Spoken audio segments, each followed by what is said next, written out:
xilli lagu guda jiro bishii barakeysan ee Ramadaan ayaa maanta hay'adda International Relief Foundation waxay deeq isugu jira bariis, sokor iyo waliba timir u qaybisay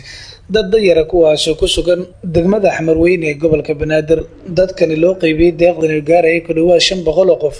ayaa ka mahadceliyay waxayna tilmaameen in la soo gaarsiiyay xilli fiican maadaama aysan awoodin gadashada raashinka, waxayna dawladda iyo waliba ganacsatada Soomaaliyeed ka codsadeen in la soo gargaaro inta lagu guda jiro bishii barakeysan ee Ramadaan.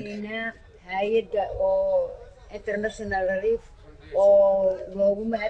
siisay waxyaalahan aan hadda u jeedin oo sayna yaalo oo raashinka calaa farliga soonka iyo ninkii loo ku soo dhiibay Caamir Shakeeti oo si fiican loo dhaqaaleeyay oo si fiican oo noogu hagar baxay oo sigana Ilaahay macbuudka ayaa ka siiyo ajir iyo xasanaad soon kasta asigana siiyo si saaniyo nagu siiya adinkuna waa mahadsantihiin Relief. waxaan adinkuna in ku duceynaa in Ilaahay khayr siiyo ninkaad loogu soo dhiibtayna Ilaahay inuu khayr siiyo asigana inuu cadowga ka koriyo. alxamdulillah shukr rabbil caalamiin. maamulka soo bisay inta soo dhiibtay mahad ciis aan waxay sano joogin siyaado laga dhigo waanu ku mahadini Caamir sana daa'im asaga waxa loo keenaa Ilaahay inta la socoto Ilaahay ku la hadido asaga Ilaahay ku mahadin wixii inta soo raatay mahad ciisan raashin ay soo dhiibtay International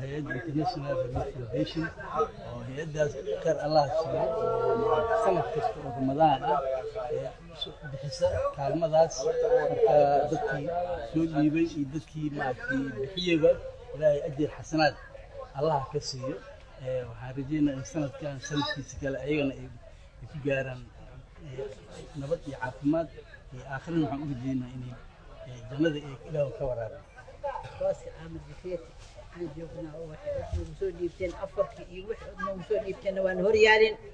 إذا كانوا ما تسنتين السجن إلهي عمري بيساله سفي عنه ما معمر وما هتسني هاي أفرك كيني أنا قبل أنت جوفنا وأنا ما هتسنتين. سلام عليكم ورحمة الله. بنير تعب حسن ماته أي نجاران معناها إلا يو بقران أو بقران ونجارسي راشين كان maaragtay baranka lagu kala galay Afrika inuu maxaan maaragtay ugu baryeynaa International Relief Foundation inay jirto waato siina dheeraato tacaamulka ay la sameynayso waa wax aad iyo aad loogu farxay. waxaan sidoo kale saasaan u arkaan hadda u jeedaan walaalaheena kale waxaa ka codsanaynaa inay ku daydaan hay'adda International Relief Foundation si walaalahooda oo inta joogaan magaalada joogto oo la socotaan dhibaatooyinka jira in shaqada waxa la aysan ka jirin halkan loogu daydo runtii waxaan halkan ugu jirtaan dad awooman dad indhoolyaal dadan awoodin xataa ma arkin inay maanta ay shaqaystaan wax soo heli karin ayaa sanad kasta halkan wax lagu siiyaa waa wax aad iyo aad loogu farxo. jazaan amaan inta ku yaadhibu raashin alxamdulillah jeedkiin marka suukarin punga timir alxamdulillah aan mujirfuka bila khayr akhun baafiya yani kiisa daa'ima. xildhibaan Caamir Shakeeti oo ka mid ah xildhibaanadii hore ee baarlamaanka Soomaaliya loo soo wakiishay bixinta deeqdani ayaa isna dhankiisa ka hadlay. waxaan ka bixiyay raashin loogu talagalay dadka masaakiinta danta yarta ah oo gobolka Banaadir dhinaca ay degan yihiin. marka sanad la arkay raashinkan bixinaa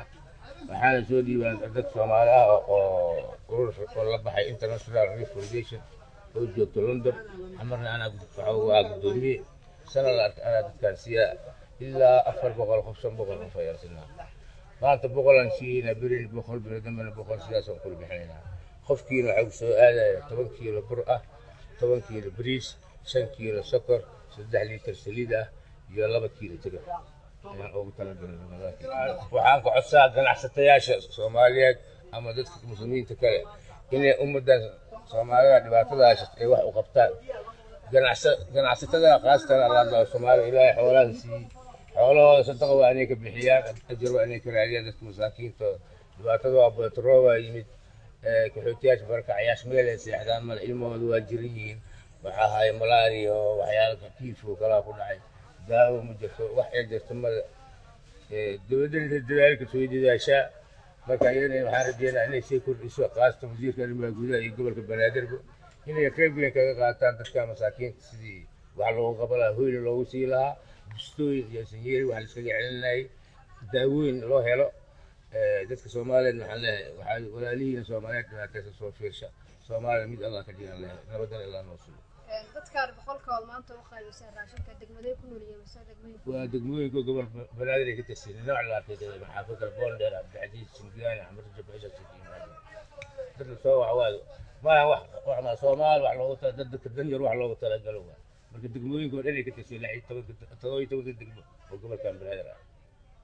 inta badan dadka danta yar ayaa waxaa soo wajaha duruufo adag mana jiraan cid si rasmi ah u garab istaagan marka laga reebo caawin kooban oo ka soo gaarta ganacsiga Soomaaliyeed. Maxamed Ibraahim Gaabo, Royal TV, Muqdisho.